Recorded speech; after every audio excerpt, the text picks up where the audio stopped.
Hello, everyone. Welcome to the Power of Intentionality in Times of Crisis and Transformation, a panel discussion organized through the Africa Grantmakers Affinity Group Legacy Project, or AGAG, as we'll refer to it throughout this conversation. My name is Nyeleti Honwana. I'm a Senior Program Officer at the Frank Guggenheim Foundation. I'd like to give an overview of today's discussion and how it'll run. So, in a moment, I'll ask the speakers to introduce themselves. That will be followed by a brief overview of the AGAG Legacy Project that will be led by Niamani Mutima before we go into the moderated panel discussion. And throughout the discussion, participants are invited to pose questions and comments using the chat function. Um, in this Zoom meeting, we're going to be doing about 40 to 50 minutes of a moderated discussion, and that will leave us about 20 to 30 minutes to respond to questions for the audience. So to ensure that we get to as many questions as possible, if you'd kindly put your questions in the chat during the Q&A portion, we'll pose those questions to our speakers today. So I guess at this point, I'll turn it over to our speakers. I'll ask them to introduce themselves. So Yvonne, I'm just going to go in the order that I see. Why don't we start with you? There you are. I know, come off of mute. It's only been 4 years. Thank you so much, Nyeleti. And I'm excited to be here. My name is Yvonne Moore, and I am the Managing Director at Moore Philanthropy.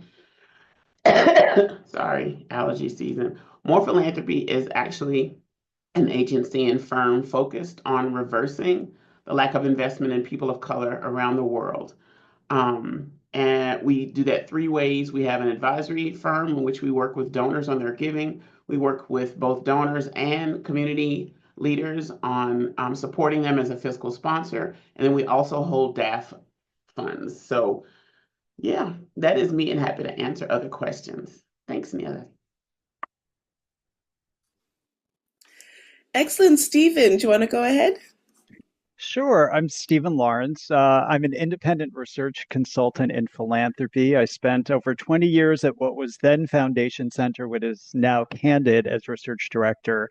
And in that time began partnering with Niamani and AGAG on a series of research studies, which I'll reference a bit, I'm sure, in our remarks today. So very happy to be here. Hi, I'm Niamani Mutima, and I've had the pleasure of leading the Africa Grantmakers Affinity Group since the second year of its inception in 2001. And as most of you know, the Affinity Group is the only professional philanthropy support organization in the United States that's focused on trying to promote philanthropy in Africa. And we convene funders, we curate information, and we make connections. And we've been doing this since 2000, and we will close our doors and wrap up our work at the end of June of this year. So Niamani, let's stick with you because I think there's, the conversation today is organized by the AGAG Legacy Project. So if you would, just to situate the conversation, tell us a bit about the project, how this came about, and how this is related to AGAG's sunsetting. So when we began to have the conversation about what the next phase of AGAG should be, and after consultation with the sector, after landscape analysis, we made the decision that it was time for us to sunset, that we had been around for 2 decades, that the sector had changed, that the landscape had changed. And it was also time to make space for the new generation of grant-making practitioners who were funding in Africa and working in the philanthropy sector. As we began to reflect on that, we also reflected on the fact that things related to Africa go largely undocumented, and that we really felt that what had happened in the network over the last 2 decades, the types of discussions that were being had, what we were trying to do in terms of pushing back on the default attitude about Africa and Africans, about the ability of civil society organizations in Africa, that it was important that we communicate that to the sector and also leave that for the next generation of practitioners to have an understanding of not only what had gone on before, but what conversations had been had before and some of these perennial issues. So we developed the AGAG Legacy Project, and the purpose of the project is to capture curated insights and resources to leave for the sector about the experience of AGAG, about what were some of the issues that came out of it, and the experience of developing and managing a network devoted to Africa in the context of the American philanthropy sector. So that was the project. And so it's basically a digital and print archive. The products of the Legacy Project, the central products are the Story of AGAG podcast documentary. So the first part talks about creating community, which is largely historical and talks about how AGAG was formed and some of the key players. And then the second part is called talking about challenging narratives and practices, which is what the affinity group did. So in a nutshell, that's what the Legacy Project is.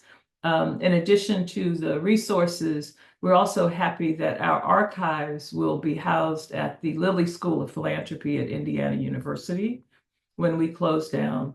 And we will be the first funder network to donate our archives to Indiana. So in a nutshell, that's what the Legacy Project is. That's what we hope to do. And that's what this webinar is a part of, is to communicate to the sector some of the insights that we feel will be helpful.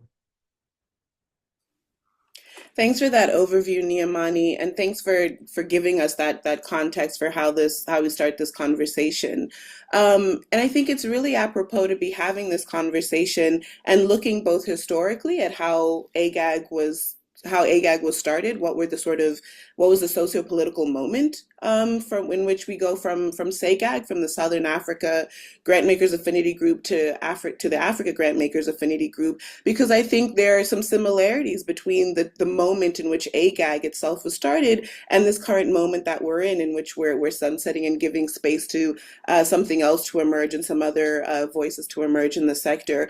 So I wanted to talk a little bit about that, and then Niamani, ask you what that moment felt like, sort of when AGAG was started. But I do think, as I was saying, that AGAG seems to exist in sort of these moments of socio-political shifts.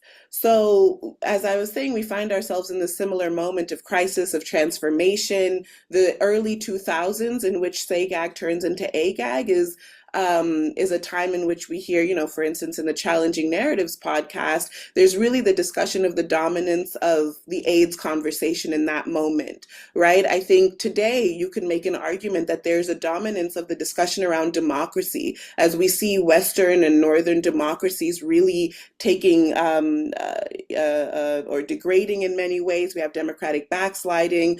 There's a real conversation about what democracy means and looks like, and what kind of democracy has been exported to the African continent and African communities. And so we have these sort of similar moments of transformation and crises. For you, Niamani, AGAG was formed and you were hired right after 9/11, right? Again, a domestic sort of moment of crisis and transformation in the US. And I would argue that we might see Trumpism and the rise of right-wing nationalism and the massive shifts in some similar ways. And so this AGAG Legacy Project, as you outlined, really shows how AGAG responded in specific ways in the early 2000s and how AGAG is responding now. So getting to my question is, could you speak to that moment, that post 9/11 moment, when you're asked to lead this network, and what similarities you see between then and between now? So AGAG, my interview for this position was on September 12th. And it was the day after 9/11, and I came on in November of that year. And so I think that during that time period, what we saw was the rise of an insular attitude in terms of America. America had been attacked. Americans were shell-shocked that this could happen on American soil. You had the development of the Department of Homeland Security and the State Department list. So international grant makers were looked at with great scrutiny. The State Department list was a list that foundations had to review to make sure nobody was on that list. There was also the conversation about who was American, right? And again, the whole anti-immigrant conversation, in this instance, very much an anti-Muslim conversation that was going on.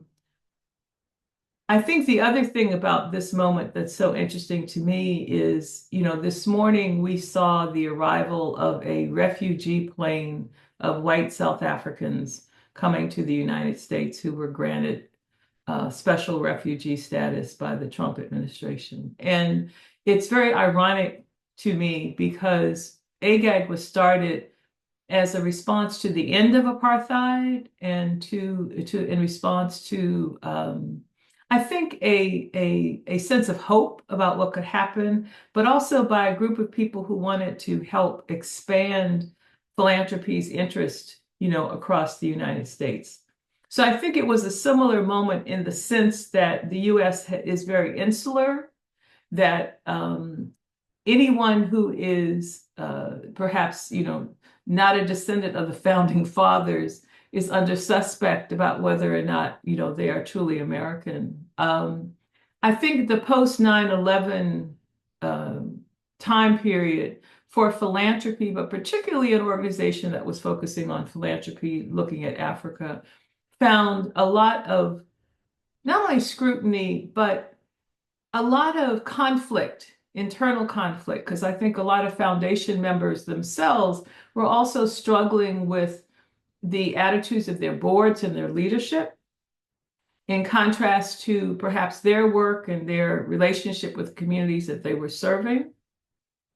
I think it was a time period where we felt a sense of threat, and that unfortunately there was a cultivation of a them and us kind of stance. And I think it's in the first podcast, Nancy Muirhead talks about the formation of AGAG during this time period. And she said, talking about the group that formed AGAG, that we were not just going to close up and to become insular, that there was a great deal of enthusiasm about creating this network because they wanted to push back against that. So I think that we find ourselves at a similar moment in terms of that. And I think that it's important to look at, some of those trends and some of those lessons in terms of that. So the political environment post 9/11, in many ways, scrutiny of international grant making, scrutiny of funds going to support terrorism, concept of who is American, them and us mentality. It was very similar to that during the beginnings of AGAG.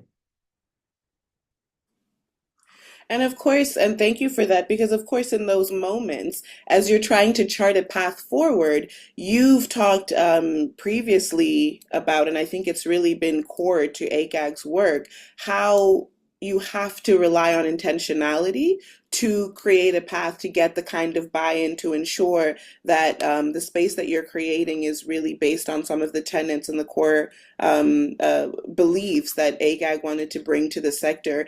Given that we're on a panel titled The Power of Intentionality, would you speak to us about how intentionality became a central tenet of AGAG's work?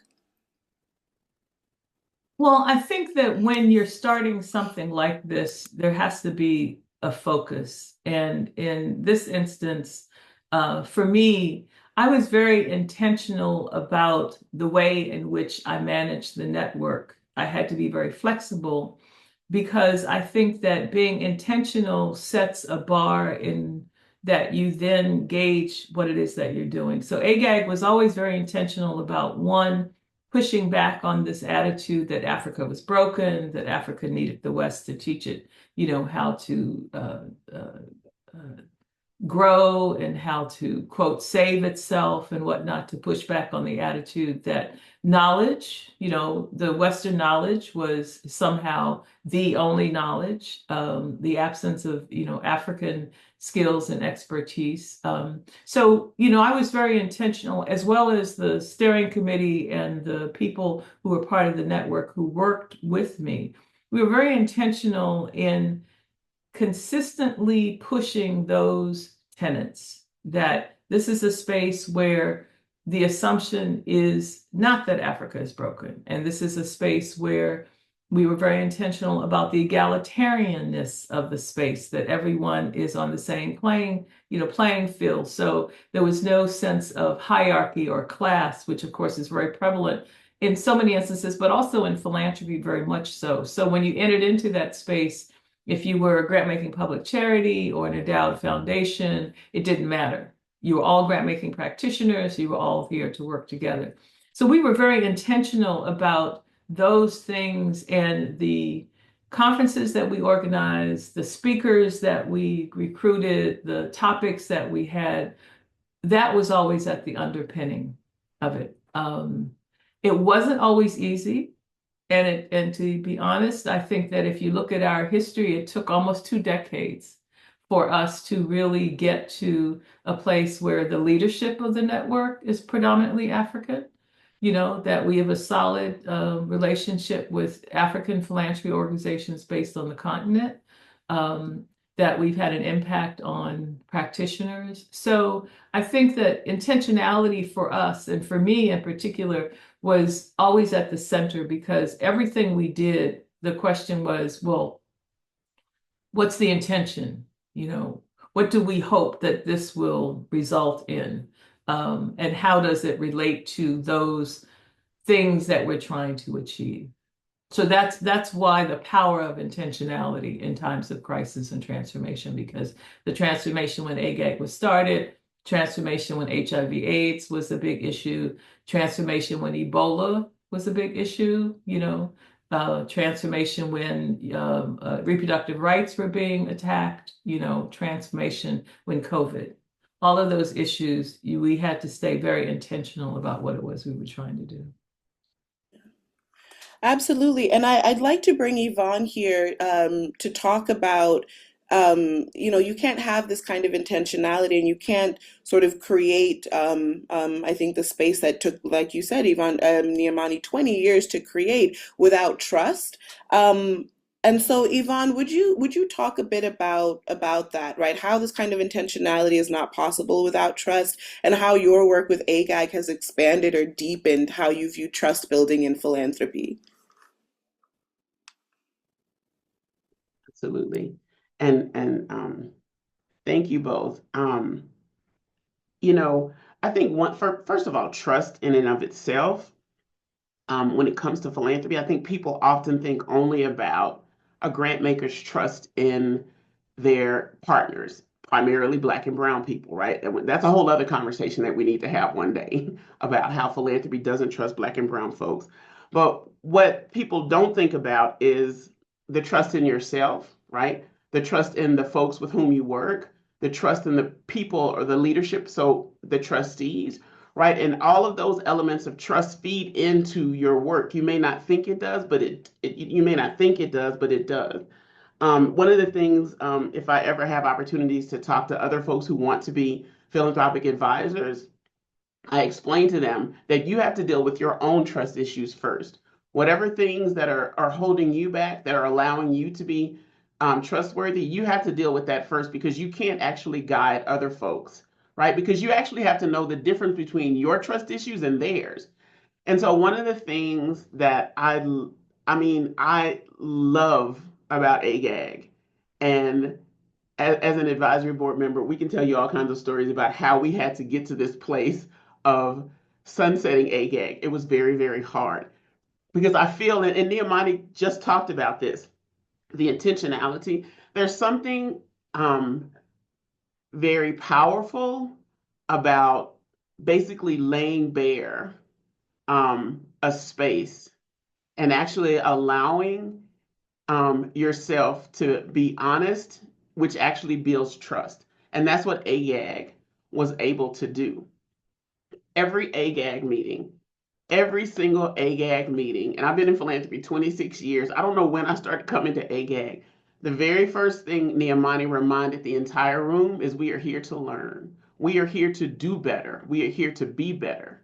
It is not a place for you to actually come and expound on all your amazing work, right? And when Niamani had this conversation, one time someone said, well, Niamani, this is kind of the same conversation we had about 5 years ago. And she reminded them, she was like, 5 years ago, that person wasn't in philanthropy. And so there's some conversations that we need to revisit on a regular basis. And one of the things is that she was doing is actually continuing to set the foundation for the way that you need to actually operate in philanthropy. Everything I learned in philanthropy, I have brought to my entire work. The issue of humanity, dignity, right? All of those things.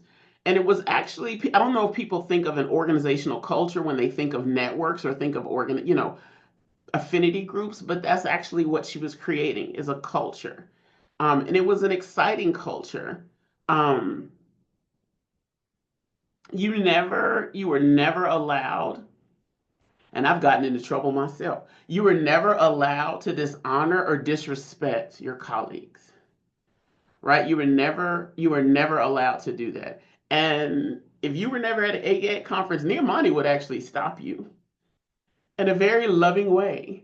But you were never, ever allowed to do that. There's something, again, about laying bare that requirement that actually allows you to bring your full self, to learn, to be open. And she's right. I saw that change happen, particularly in a lot of us from the West, is like, no, you don't know everything, and there's a lot for you to learn. And I realized that she was so right. Um, when I first met Niamani, I'll tell this really quickly. When I first met Niamani, it was at an international grantmakers convening. And I don't know what I said about, it was either capacity or infrastructure. And she stopped me right there. She was like, whoa, whoa, whoa, whoa. And we had this whole conversation about language and meaning. But anyway, I've never forgotten that conversation. And every single thing that I learned or experienced or was able to bring, and sometimes I like to think I brought something, but everything that I learned from AGAG transcends all of my work now. Thank you. And thank you for that. I mean, I think we all have, even there's so much richness in your answer, Yvonne, but we all have a moment with Niamani where she said, oh, wait a minute now. Wait a minute now. Clarify what you mean by that. Interrogate what you mean by that. And I think that's incredibly powerful. So I agree with you. We have, however, I think painted quite a rosy picture, right, of this intentionality and this trust. But it's not that straightforward. Niamani, can I bring you back in just to talk about some of the risks, right, and the consequences of making what some people were considering at the time radical shifts, right? This non-hierarchical space within philanthropy, a space about Africans and African communities in which you have to actively bring more Africans to the fore, right, and hear from them. So what have been some of those, what were the risks with doing that work, and what were the consequences for AGAG to the changes that you made, and how did you navigate those risks and consequences? Well, I mean, first, I think I want to share that when I came to work with AGAG, I had worked for the previous 2 decades for an organization called the African American Institute that was across from the UN, right? And I'd spent most of that time traveling back and forth to Africa, working with parastatals, civil society organizations. So my conception of Africa and African capacity was that, I met a group, no matter where I was, of people who were highly innovative and creative and warm and intelligent and, intellectually just fascinating. So I came to my work with AGAG with a very different attitude about just African and Africans in terms of skills and expertise. The other part of it I have to say that made a difference is that as an African American, I was in a space where people who looked like me were, for the most part, absent. Okay.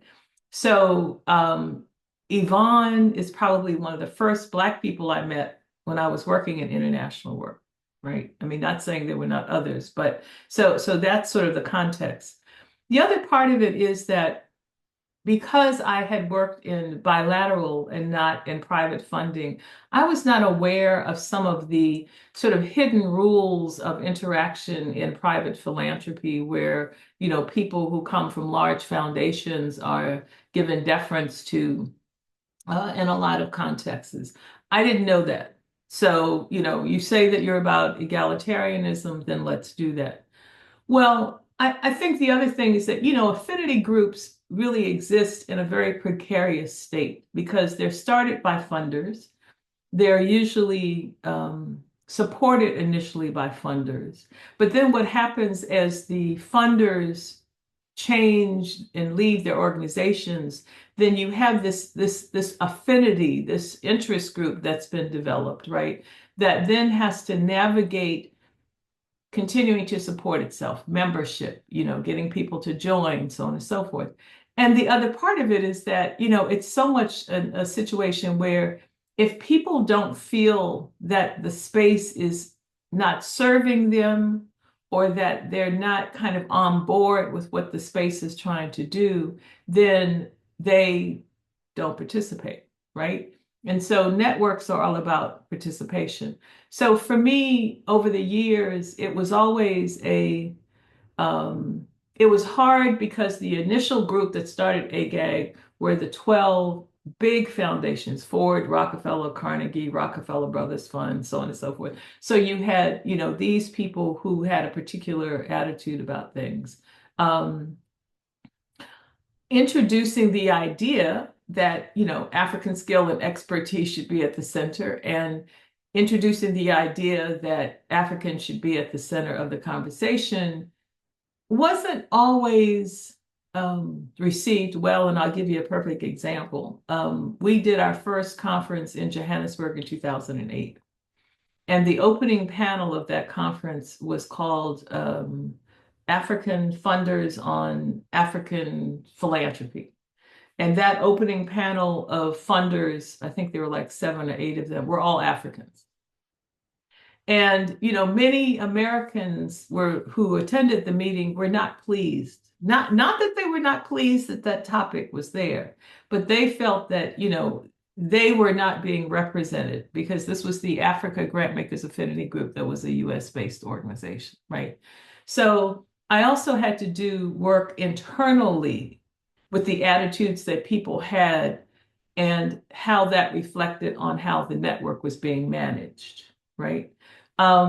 In some instances, if people felt that AGAG was not a place where they could have a platform, they no longer felt that it was, that they wanted to participate. And not painting people, in any negative way. However, navigating that space, but also as an African American, the other part of the dynamic is that, the attitudes that people had toward Africa and Africans, for me, were very similar to the attitudes they had about African Americans in the United States. So I was real clear about what it was that I was seeing. So it was difficult at times. I fought with my steering committee at various stages about different things. People did not always agree with what I was trying to do. We lost some support because people felt that this was not a space where, they and their foundation could have a platform. People also left because they felt like it was a space where they could bring their grantees and they should get other funders to fund them. And that's not what AGAG was about. So I must say that over the years, it was challenging and it was hard because even though people can say, nothing about us without us, and people can be allies and support that, but somehow that can be different when what that means is that you are no longer in leadership, and others are in leadership. So yeah, it was intentional and it was challenging, and it was hard because the sort of foundation of American private philanthropy toward Africa is that Africa needs our help. And, if you don't, when you're not moving from that premise, it just means that the way in which you do things are a little bit different. And it was challenging. So no, it wasn't it wasn't easy, it wasn't rosy, it wasn't a straight line. But we were able to, I think, make an impact. And I think primarily because one of the things that we did was that we reached out and created partnerships with African-based philanthropy organizations and African practitioners. And so, and American foundations began to hire Africans to head up their field offices. Akwasi Ido speaks about this in the podcast as well, in terms of being the only African during a time period at the Ford Foundation, who was leading in one of their offices. So all of these things, influenced us. Sometimes it made it hard for us. Sometimes it made it easy. But yeah, it's when you take a risk, and I took risk, and sometimes they paid off. And sometimes, people didn't particularly like it. And so they decided, well, no, we're not going to renew our membership, because it's not a space that serves us. And I mean, that's their, prerogative. Yeah. Well, thank you for sharing that, because I think it's important, especially as we do, as we're looking back on the 2025 years of AGAG, it's important to show, the good and the bad. And I think that especially within this sector, within all sectors, there are serious risks with changing the status quo. We talk a lot about that. I think philanthropy talks a lot about that. But this is an example, I think, of AGAG really walking the walk. And I think another part of sort of the intentionality is that this, the changes that were made, the work that was done between you, Niamani, and the AGAG leadership was also based very much on evidence, right? You were really serious about trying to better understand the field, trying to better map the field. And so I want to bring Steve and Lawrence into this conversation, because you've previously said that in times of crisis, philanthropy tends to do more of the same, sort of given the uncertainty that crisis often brings. But AGAG being, in many ways led by the research that they carried out that we carried out over the last 20 odd years. Can you speak to that research, right? How AGAG really mapped the field, and how it really helped navigate those moments of crisis? And I'll tack something else on for you, Stephen, is also the relevance to the broader philanthropic sector. Yeah, small charge in a few minutes, but what I will say, when we talk about transformation and what is a catalyst for transformation, we often talk about sort of responsiveness to certain moments. For example, 9/11, and what happened with international grant making. And Niamani mentioned those lists. I remember those, and organizations being very fearful of, inadvertently funding a terrorist affiliated organization. And in some ways, looking back, it seems really quaint, but it was a real challenge at the time. So I'll talk a bit about the research and then sort of come back to what is in fact a catalyst for transformation. So I began partnering with Niamani, and really I feel more like her research assistant than the lead researcher on this work.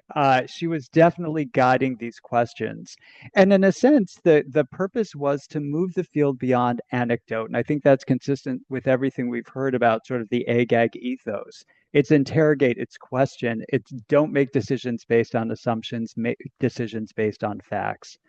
And so that first piece of research, which we started working on over 11, but basically 11 years ago, because I had to look it up, which seems hard to believe because neither of us have aged at all, was to really sort of look at that question of how much funding, in fact, is flowing to organizations headquartered on the continent.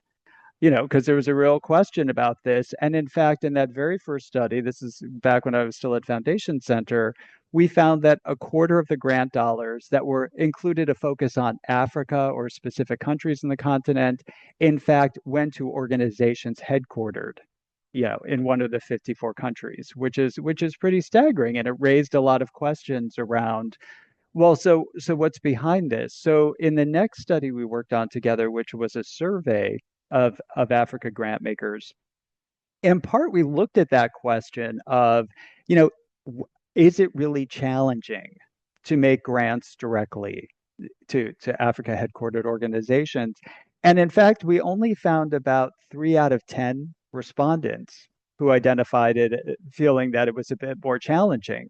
So it really, I mean, it just raised some very interesting questions around, what are the factors that play? Some of the other things that did come up though were that there were very few funders funding in those countries and funding in the same issue areas you were funding in. So, in a sense, finding opportunities for collaboration and shared learning was going to be much harder because there's just not a huge pool of grant makers. And similarly, if you wanted to transition out of a particular area of funding, there weren't necessarily that many funders waiting to come in to provide that support. With that point, I'll just make an observation that it's something I've felt pretty much throughout the research I've partnered with Niamani and AGAG on, which is what we found for Africa is just as true as funding in Appalachia, as funding in urban areas in the US, as funding in any community that's not your own. And so then in the final piece of research we collaborated on, conversations with Africa grant makers, we spoke to 17 funders based in the US, based in Africa, a couple based in other countries, about their experiences funding for African communities. And what was interesting, I mean, one of the things that struck me the most, surprised me the most, was that the people I spoke with we were really trying to focus on their experience, what it was like as an individual in this role. And a lot of times it was hard to get past the institutional perspective. It was just so ingrained. It was like speaking for my institution. And it's like, no, we want to know you speaking as someone in this role. But the challenges, of serving in that role and sort of being seen as you as an individual program officer embodying the institution and being perceived as the decision maker who is ultimately going to determine whether funding happens or not. That's an interesting challenge. And again, I think that's true of funders anywhere. What I do think as well that's interesting, and one of the takeaways from this is, you know, the challenge being identified that I can't find funders who want to fund what I want to fund. I can't find organizations doing the type of work I want to do in the communities I want to fund, really does beg that question. Well, if there's not community momentum around your priority, is that about they're just not where they're supposed to be, or you're actually trying to do something that's not critical to that community at this point in time? And I just think that's such a salient question across the field of philanthropy, where you look at the institute, the large major US foundations formed now, roughly a little over 100 years ago, the first ones, and, to ameliorate poverty and end racism and you name it. And they've accomplished some really amazing work that's improved people's lives. But have we solved those problems? And is philanthropy being practiced in a way that's substantially different than it was a little over 100 years ago? I'm a bit of a cynic, but I'm not necessarily convinced it is. Which sort of brings us back to that question of, crisis. And, and there are many forms. There are, it can be a natural disaster, it can be a terrorist attack, it can be a political administration. You name it, it can create unusual circumstances.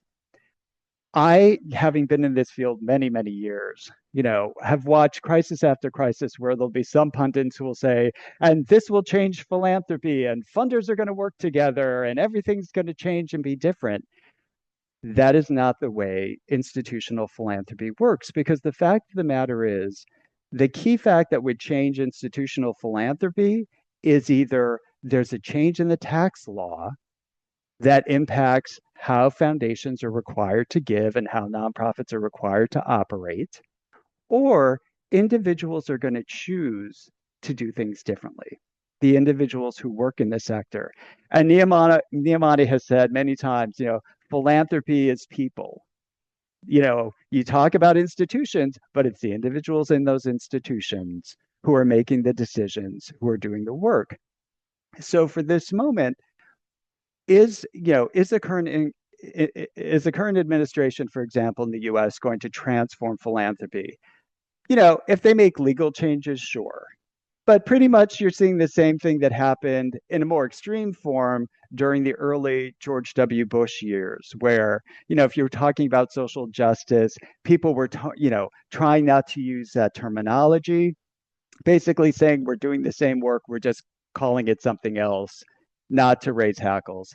And want to respect the fact philanthropy is ultimately a very conservative profession. As much as we sort of consider ourselves advancing social change, it truly is quite conservative.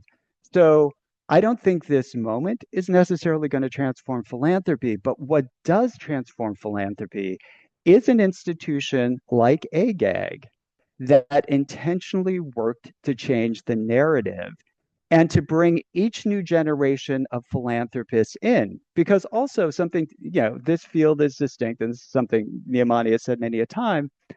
There's not an MBA for philanthropy. People come into this field from all different places and they're cycling in and cycling out. And sometimes it can feel like you're going over the same lessons again and again. But in a sense, that's a critical part of the work. But it's also reframing how we think about the work. That's what's going to transform how philanthropy happens, and from my perspective.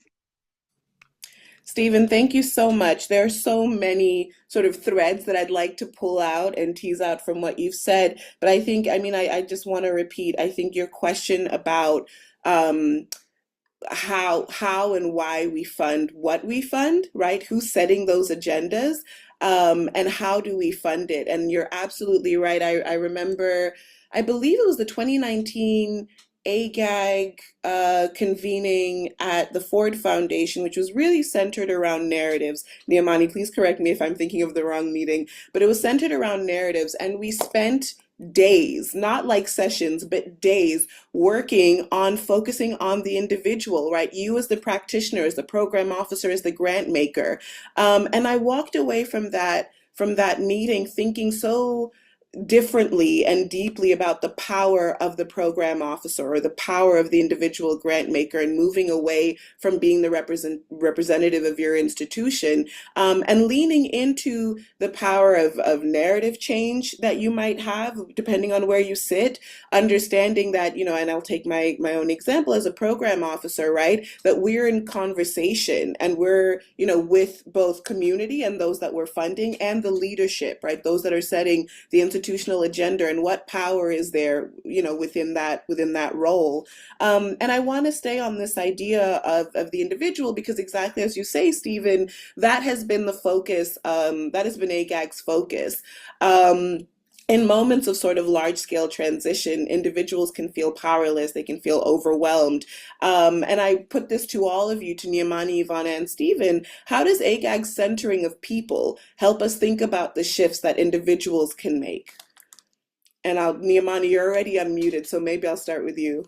Yeah, thank you. I wanted to, you mentioned that meeting, and an interesting note from that meeting is the facilitator who was facilitating those discussions shared with me that as she moved from table to table, that people are really having a hard time talking about themselves and their own views and what their narratives were of Africa and whatnot, and how she found that surprising. She found that very surprising.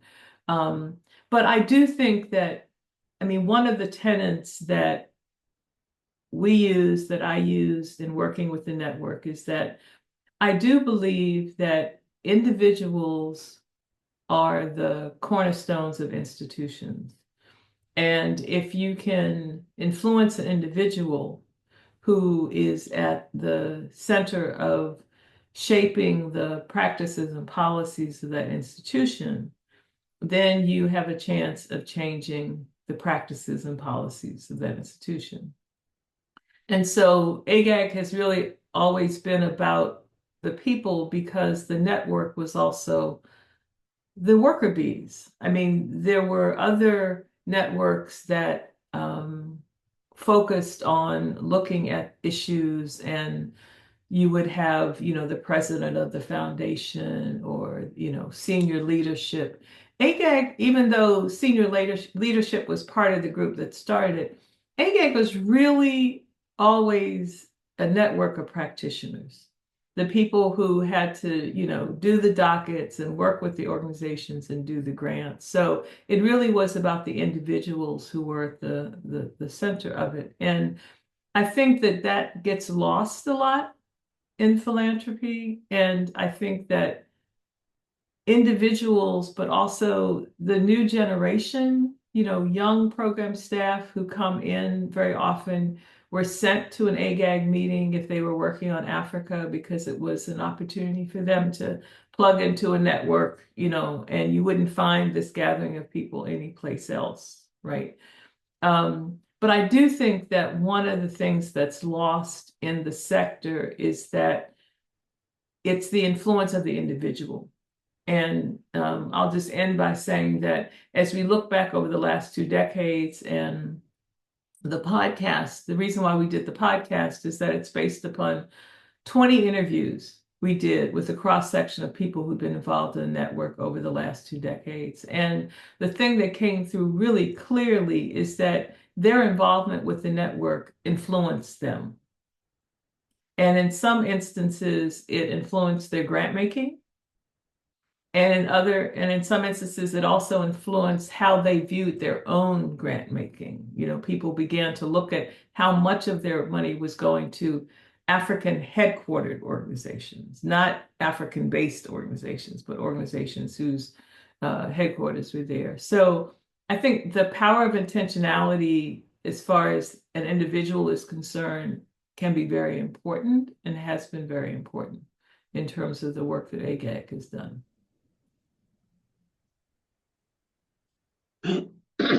Nyeleti, I'll jump in. I think, excuse me, one of the things that I find most important, and again, I'm sure this originates with my first conversation with Nyeleti ever, is language. And I've realized that language is very powerful. And I've learned that over the last 26 years in anything. And I think one of the things is language is the great equalizer, right? Because definitions are the great equalizer, because it ensures that everyone is on the same page. And one of the things in philanthropy that we do is actually we use language to divide and exclude. I was having a conversation with a colleague one day, and she was moderating a panel on social impact. And she was like, I do not know what I'm talking about. I have no idea why they asked me to do this. And so I said, well, now hold on, I think you do.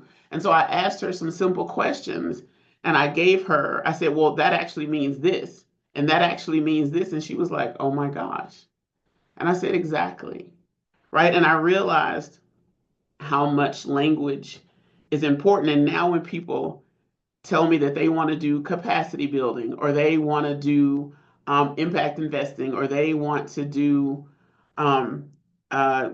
because philanthropy we love our terms, our words. And so it's very important. I always ask people, tell me what you mean by that. I try to have them unpack it. And then, capacity building, we talk about, this is again, something I learned from AGAG and Niamani. Are you talking about the person, or are you talking about the organization? Right? Because we just use these words, we learn these words in the sector, and we have no idea what they mean. And so if you don't know what they mean and you're just spouting things, how are you actually going to put any of that into practice? And I think that is another way. I actually, speaking about what Niamani talked about, and this was, way before I met Niamani. It was so funny because this power of people. I was at a grants managers conference, and that's the other thing too. As I reflect over my career, and as I've gotten more and more opportunities to lead, I think this has actually helped me actually kind of check myself. And I was at a grants manager conference. This had to be 20, it obviously it was 20 years ago, more than that. And Susan Beresford, the former head of the Ford Foundation, spoke at the conference. And one of the things she talked about was it doesn't matter your role within your organization, everyone has the ability to influence something else or someone else. It doesn't matter what your role is. And so to actually take heart to that, and as you do that, make that journey to actually be clear and very concise and clear about what it is you're talking about. Because language is so powerful and it can be a divider if you allow it to. Yeah, Yvonne, I'll just tag on to that. It's interesting because there's been so much talk about narrative change in the last few years. And it's one of those like, ugh, is this the latest buzzword? And I actually interviewed someone recently about it, their organization is advancing this work. It's a funder network and or a funder collaborative rather. And in a sense, the point was it's like how language can change your worldview, can just shift your perception, shift the way you think about things. And AGAG from the start, Africa's not broken. That's not the place we're starting from.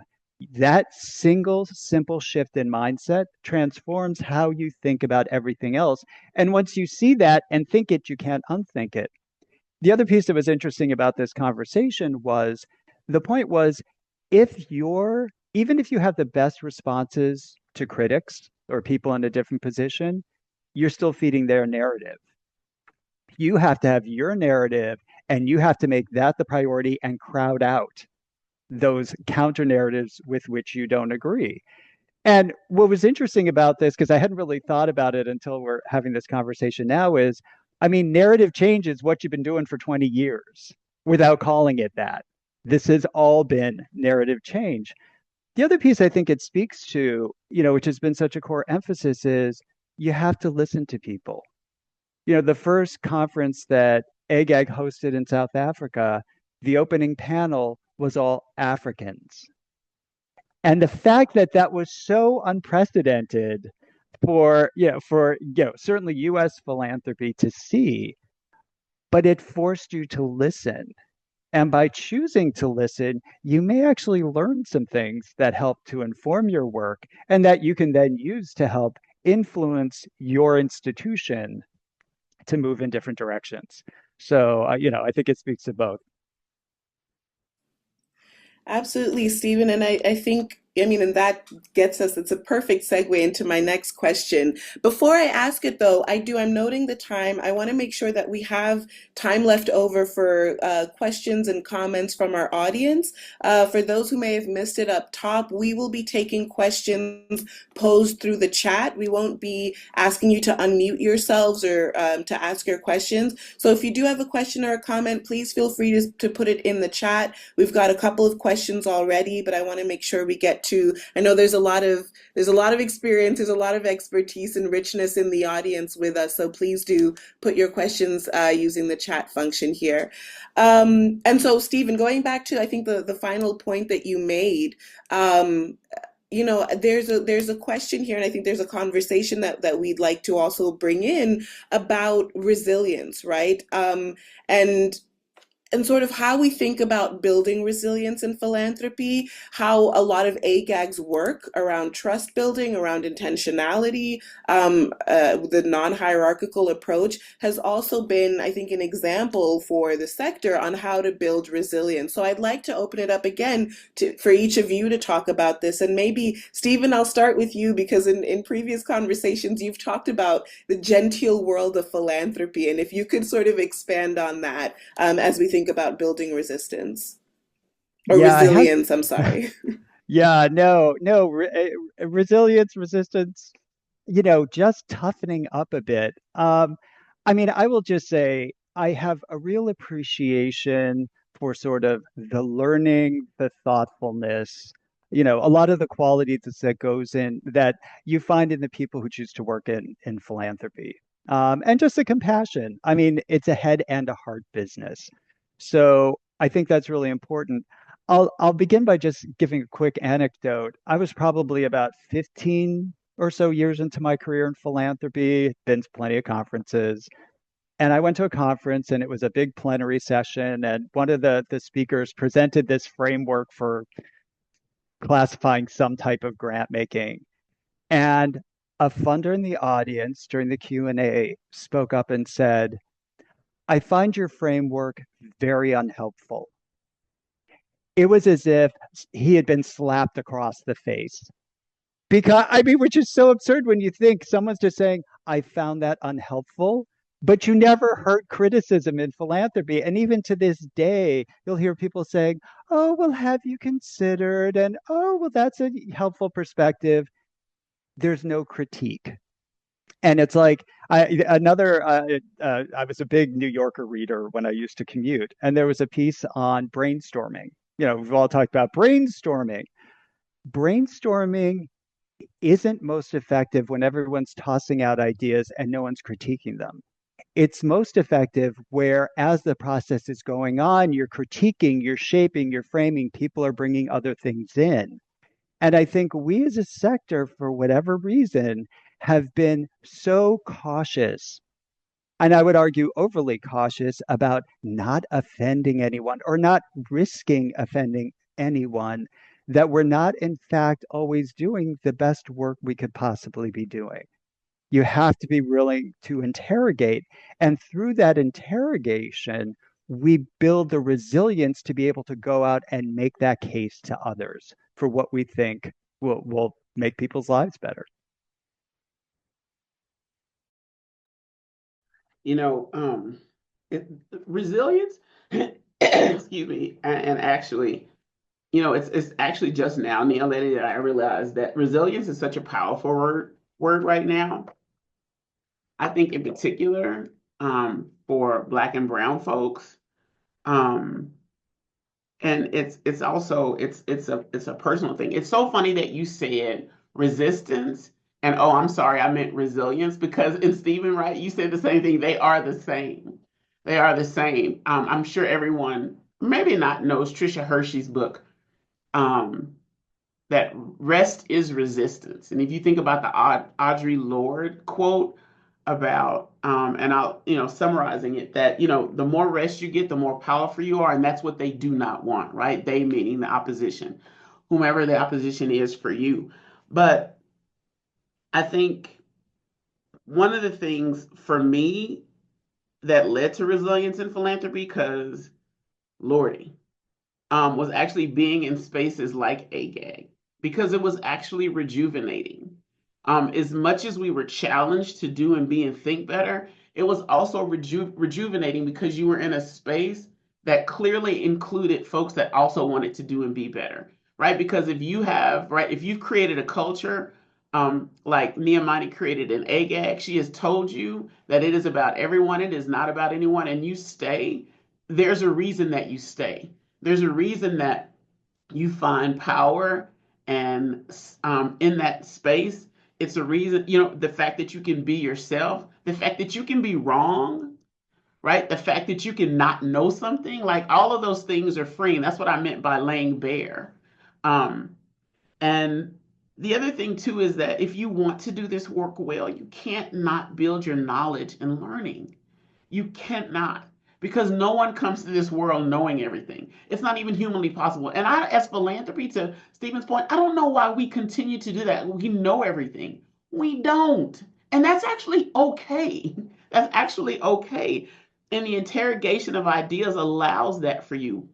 I think people think that there's something wrong. There's a conference I go to, and I haven't been to this conference in it may have been actually 10 years. That's how old More Philanthropy is. I haven't been to this conference in 10 years. And they asked me to speak this year.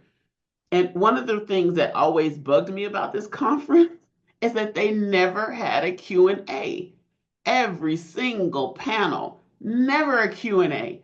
And I thought, oh, it's got to change this year. So I go and I'm just like, I'm eager, like, yeah, let's talk about it, right? Because a conversation involves more than just one group of people. And by chance, one woman stood up and she asked a question. She didn't realize there was no Q&A. She just stood up and asked it. And it happened to be another speaker, so nobody was eager to stop her. And I thought to myself, oh my gosh. And even the audience was like, oh, we get to do questions? No, we don't. She just actually took the initiative. And so the interrogation of ideas should not be, you should not be ashamed or fearful of it. It's actually exciting because it can give you different perspectives. And I think that was one of the things you learn that way. I know I'm a little excited. I'm gonna calm down. But you learn that way, and it's exciting and it's vibrant. And so that was one of the things that I loved about AGAG. I think I freaked out when I first went to AGAG because I've been going to this other conference for years, and I was like, okay, we get to ask some questions. This is awesome. So, never limit yourself or limit your ability to learn and soak up and take in. And those are the things that help you with resilience. Because the more you learn, the more powerful you are in your voice and your your narrative speak, to Stephen's point. So don't limit yourself to spaces that only allow for you to just hear and not interrogate. One of the things I think about resilience, I think about resistance, I think about, what, after working with this organization for 20 years, what's the legacy, right? Someone's asked me, well, why the AGAG Legacy Project? It's kind of surprising, what's the legacy that you think that you have to leave to the sector? And I think that one of the things about creating a space where people can be honest about how they feel, but also when you're bringing together a group of people where there are underlying tensions. AGAG brought together, AGAG was started primarily by a group of white American endowed foundation program officers, right, who wanted to create and expand the space for American philanthropy funding in Africa.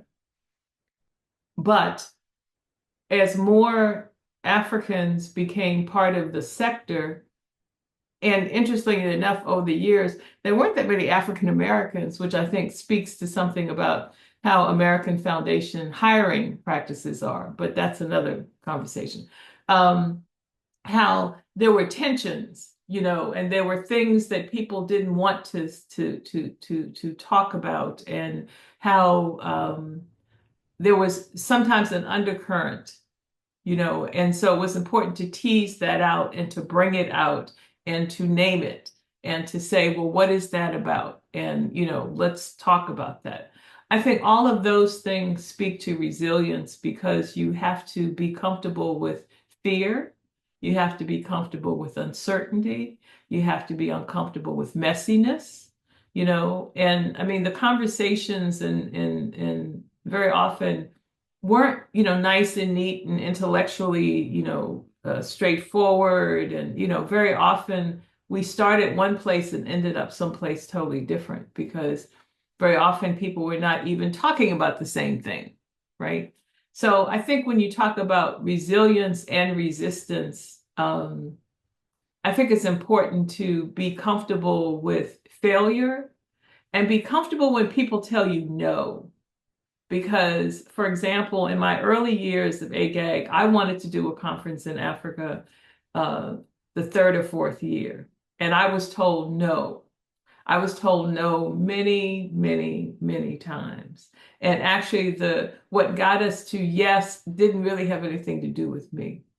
It just had to do with the circumstances where the timing was right, and we said yes. So I think the other thing about resilience is that you have to be ready to take advantage of an opportunity, because sometimes things don't show up the way you think they will, but if you keep your focus. So I think this power of intentionality, particularly in times of crisis and transformation, it cannot be understated. And I think in terms of resilience, I think that as individuals, we have to be resilient, and certainly as a sector, we've got to be resilient because, as Stephen said, changing the law isn't going to change a lot of things. But I think during this time where people are frightened, people are going to change some things themselves that they don't have to change, but that, they're going to do it because they're uncomfortable and they're kind of scared, right? So being resilient means also kind of keeping the focus on it. And like with AGAG, I mean, I wasn't sure that AGAG would even exist this long when I was hired. So I think resilience means, and I'll just end with this. I went to my goddaughter's graduation at Howard last week. She became a pharmacist. And the keynote speaker was a sister from Kenya who is a noted international pharmacist. And she talked about adaptability and resilience. And she talked about the case of the coyote. And she said in America's been trying to get rid of the coyote for the longest time, and it's never been able to do that. And so a study was done of the coyote and how it was able to survive. And they found that it's because the coyote began to hunt with the badger. And so it formed that partnership and it adapted, right? So I love that story because I think that that's what we have to do to be resilient. We have to adapt and we have to form partnerships that may not be necessarily evident. That coyote and badger story gets me every time. I want to leave in these final sort of 20 to 22 minutes that we have left. I want to give some space and some time to the audience who've joined us. So I'll let people drop their questions in the chat. But I do want to start with one from Ann Peterson. And Niamani, I think it's a real, it sort of pulls the thread on what you're talking about. Ann's comment notes sort of the how you've made clear the importance of AGAG and Africa grant making for the wider sector, and that the times in the US especially are even worse now in terms of attitudes towards Africa.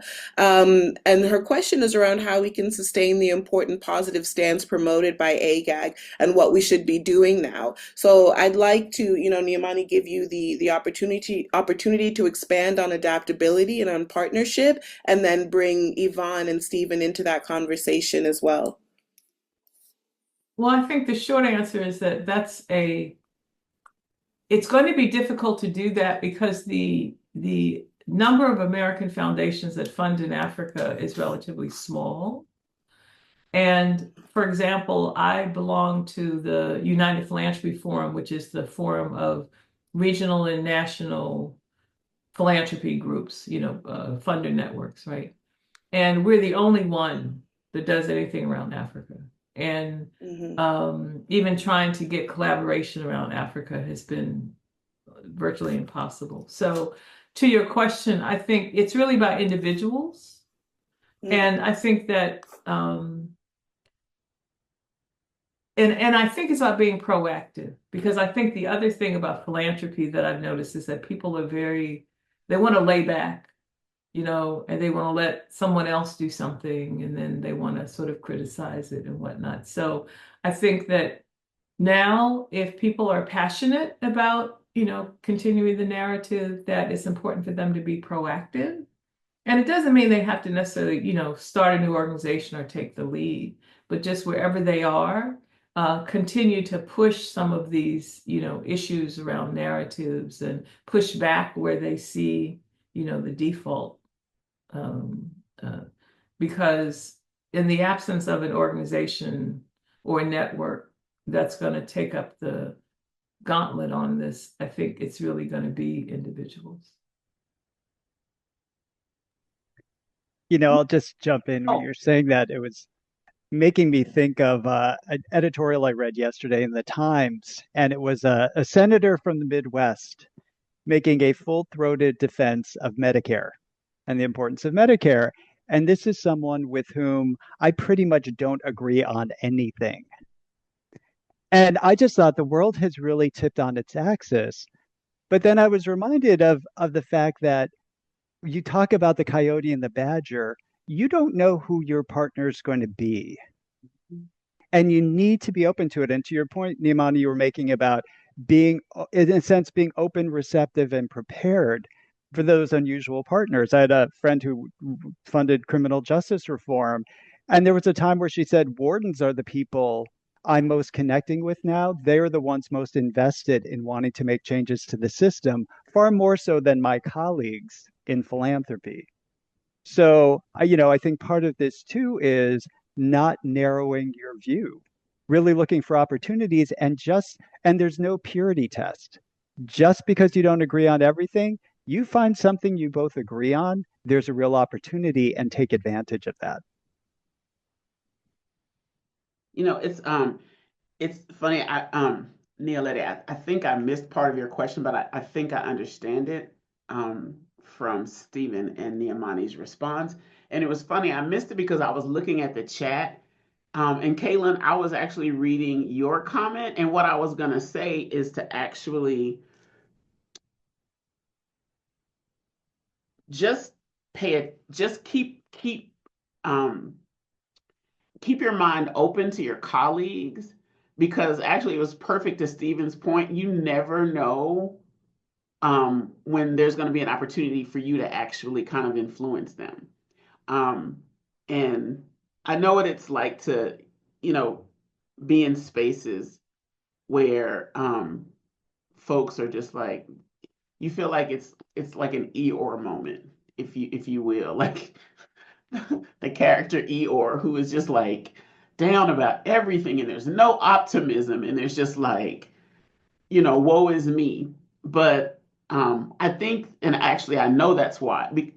Philanthropy drives me nuts as a sector. Um, but one reason I stay is because I refuse to let them get away with it. But the other reason I stay is because there's so much opportunity for us to do good, right? I have not given up on the ability for us to do good work. And because there are good people in philanthropy, it's just how do we actually help them continue to elevate in this sector and come into leadership? And then when they get into leadership, make sure that they haven't forgotten about all the things they talked about when they were a program officer, if you will, just as an example. But yeah, just to keep paying attention for those opportunities, um, for curiosity and for potential for narrative change, and to actually, be a little bit more thoughtful about the work they want to do. Thanks, Yvonne, and thank you for all of you. And I think you're absolutely right. I mean, I think Anne's question and is it Caitlin? Am I pronouncing that correctly? Caitlin's comment, I think, are part and parcel, right? Because Anne also made the point of sort of what will sustain interest, if you will, in African philanthropy now. And I would go even a step further and go back to the conversation that we've had about individuals. I think, Caitlin, to your point, and for those who haven't seen the chat, Caitlin noted sort of the difficulty of being inquisitive or challenging ideas in workplaces that don't have that culture of curiosity. And I think, as someone, who's now been in philanthropy for a decade, I can't even believe it, but I was incredibly green. AGAG was one of the first spaces that I walked into when I sort of joined the sector. And as I was saying earlier, it was really, putting the emphasis on the individual and allowing yourself to sort of, recognize that if you don't have that same kind of culture at your home institution, you can create those spaces for yourself.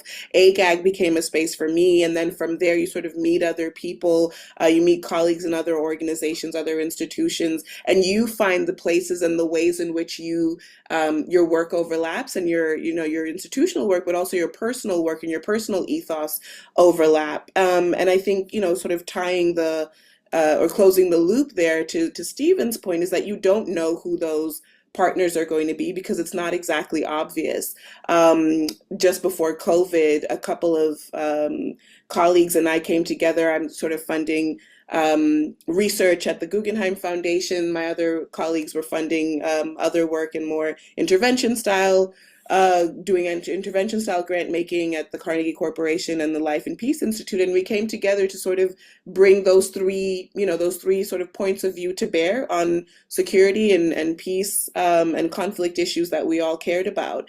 And it was incredibly informal, but it was a space in which you're sort of you're learning from the richness of other ways of funding, other ideologies, other approaches that you can then bring home to your institution, and in small ways or in some cases in big ways when those opportunities present themselves, influence some of the decision making that's going on, and that is definitely I think a takeaway that we all have from our time at AGAG and from again from the space that AGAG created.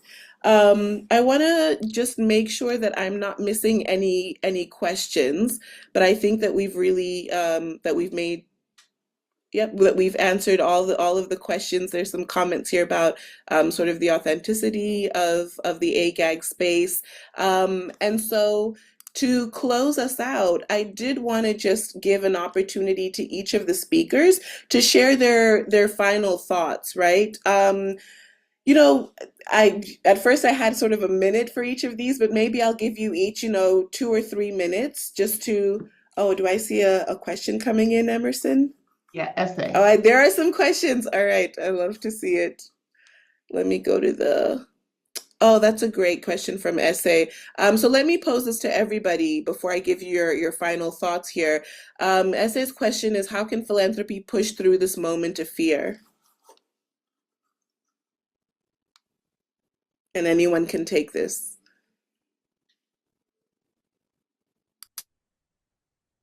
Um, so it's funny because this question has come up a lot, not just internally, but with my board, for example, and other conversations. Folks talk about risk um, and I always say, when you want to talk about risk of doing something, just think about the risk of doing nothing. But I think one of the things, um, I'm not sure this is actually helpful, essay, but you know what? I'll just never mind. I won't share that. But I think one thing is focus. Um, I think another thing is making sure you delineate between truth and lie, which a lot of people do not. I think the situation here in the U.S., which is sad to me, a lot of people don't actually know how their country works, and so they're the most susceptible to the fears that this current administration is trying to implement. I think personally, it's important to make sure you surround yourself with folks who um, want to continue to do well. A quiet coalition is what a colleague of mine said. And, um, this is very simple and practical, I think, is actually just reaching out to folks and see how they're doing. And I actually appreciated her doing that to me. And so from those kinds of conversations and outreach, you can actually build a quiet coalition. Um, I think for the US, um, it's at least a couple, maybe one generation, two have not actually kind of experienced what's going on here, which is, the dismantling of democratic systems, which it doesn't mean that they didn't need repair in the first, to begin with, but um, yeah, I think focus, understanding what risk really means. I think finding your family, your tribe, your community, staying around like-minded folks who are trying to figure it out and not trying to and not being willing to being willing to do nothing. Um,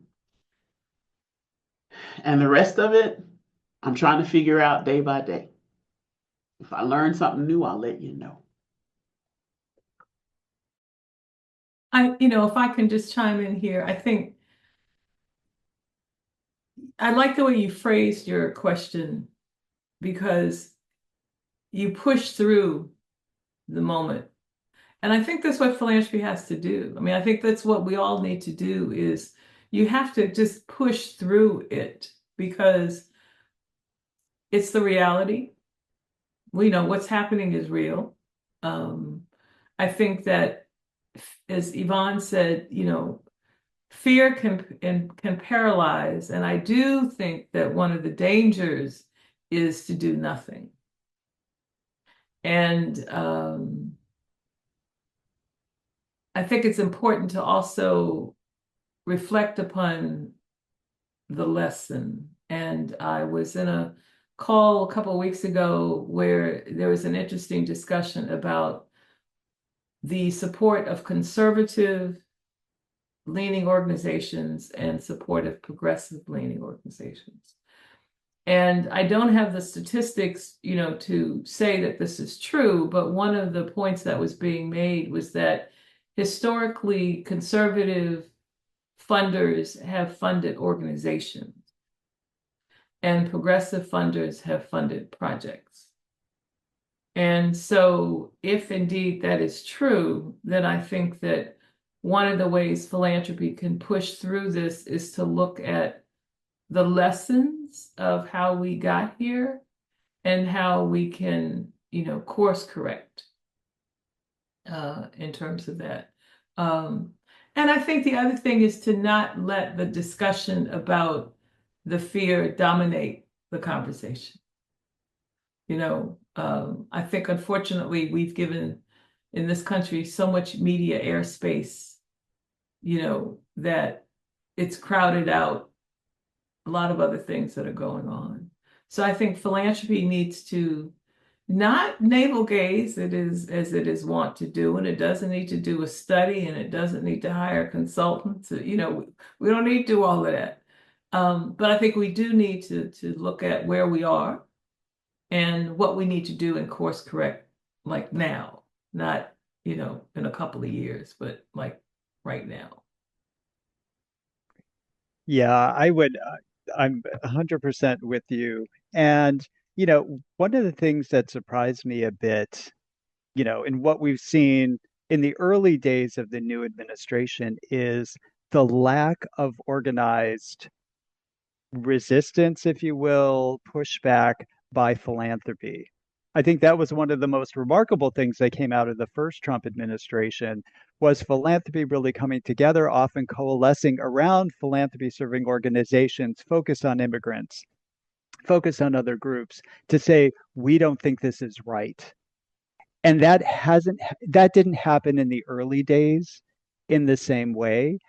I suspect part of that is because we were busy critiquing ourselves for what went wrong in the last election. And I think there are some really sound critiques, which is, we're really good in philanthropy at telling people what they should do to make their lives better, as opposed to actually asking them what they want and what they see and what will make their lives better. So, I think that's part of it. I feel like I feel like I'm sensing a bit of a vibe shift. And I would hold up Harvard as an example of an institution that's leading some pushback. And, a term I heard just in the last few weeks, which I really appreciated, is courage is contagious. So I think to the extent that we as individuals and as affiliated with organizations begin to stand up, begin to find ways to work together, that's going to build the momentum. But Niamani, I could not agree more. Like this, thinking of the Rahm Emanuel, don't let a good crisis go to waste. This is that moment. Like this is really the time where we need to be thinking about how do we do this work differently so we're prepared, because if we're waiting, the world's going to move beyond us and potentially not in ways we want it to. Excellent. And so looking at the time we do have now, I do want to give you each that 1 minute to leave the audience with the one takeaway, again, bringing us back to transition, these moments of crises, the resilience that we've talked about, the trust and the intentionality that we've talked about. Niamani, can I start with you? Your final thoughts?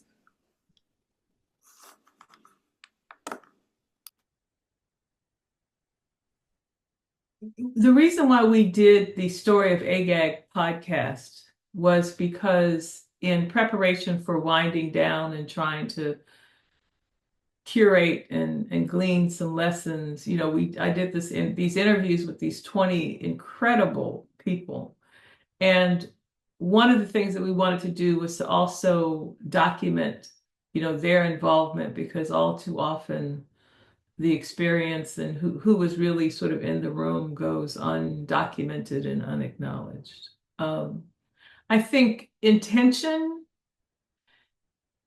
can be very powerful, and I think that AGAG intended to be a space that reinforced the knowledge, skills, and expertise of African knowledge and African people and African communities, and wanted to also reinforce the attitude that if you're going to fund in support of African communities, then you have to know something about those communities and you have to be in conversation with those communities. But more importantly, you have to be comfortable in letting those communities be in control, which of course, as Stephen has often said, philanthropy is not very comfortable with. So my parting words would be that it's so important to always maintain that sense of intentionality in terms of the work that you're doing. And what's the point? What's the point of what you're doing? What's the point of the activities that you're putting together? And if your intention is to further a particular narrative, then let that be your guiding star, and let that be the yardstick in which you use to measure how you're doing, both personally and professionally.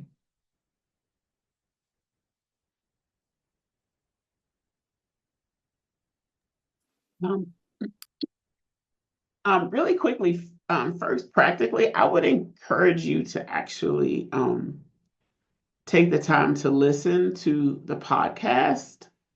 I was actually there, if you will, at some of those events. Excuse me, and I still learned so much from the conversations Niamani captured. One other thing is to connect yourselves with folks who are trying to do the work that you're trying to do. And it's funny, Caitlin, you asked that question. I answered in the chat. But to actually connect yourself with folks who are trying to work in the ways that we've talked about, with an intentionality to do good work, to think better, to do better, who want to continue to learn. Because I think that a community like that can particularly be a balm at this moment. And it can be a quiet coalition. And I think everybody knows why I'm saying quiet. But you can build a coalition of folks who will help you think about how to move in a moment like this. And to finally, just to reiterate, to know your own power and ability to influence. Yeah, don't ever underestimate your ability to move.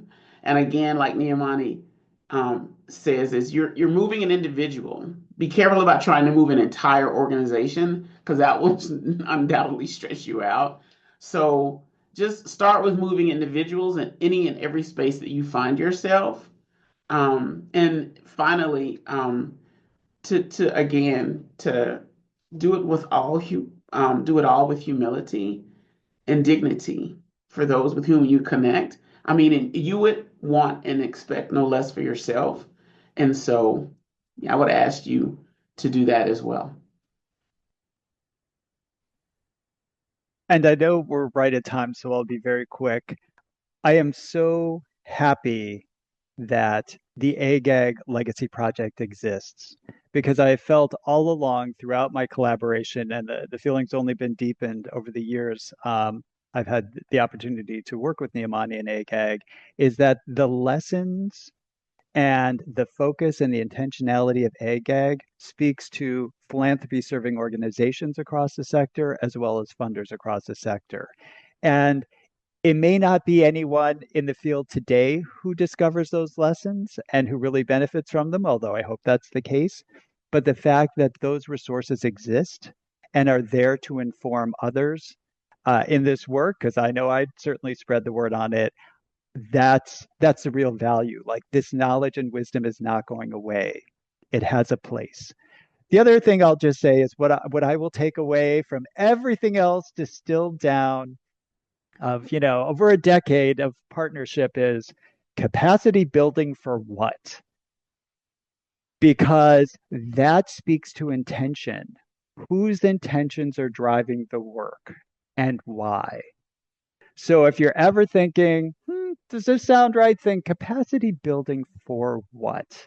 And if you keep that in mind, you're going to interrogate the work, you're going to understand the intentions, and you're going to understand how you need to be intentional to drive the work you want to see happen. Absolutely. Well, thank you once again to Niamani, Yvonne, and Stephen for leading us through such a rich conversation. As is often the case with these conversations, it could go on for several more hours. And our prep call for this actually did go on for some 2 hours together. But I do have the duty of bringing us to a close. So I want to thank, everyone for joining us and for staying to the end of the conversation. I want to give a special shout out to Emerson Soto, who helped with the organization behind the scenes and has been good enough to share the links of research papers, the Challenging Narratives and Practices podcast, and a number of other resources in the chat here today. But all of these materials are also currently available at the AGAG Legacy Project website. And so we hope that you'll engage with these resources. But as Stephen said, I mean, this is here in perpetuity. It'll live on at the Lilly Archives. And so once again, I just want to thank everybody for a great discussion and for your participation. So thank you very much.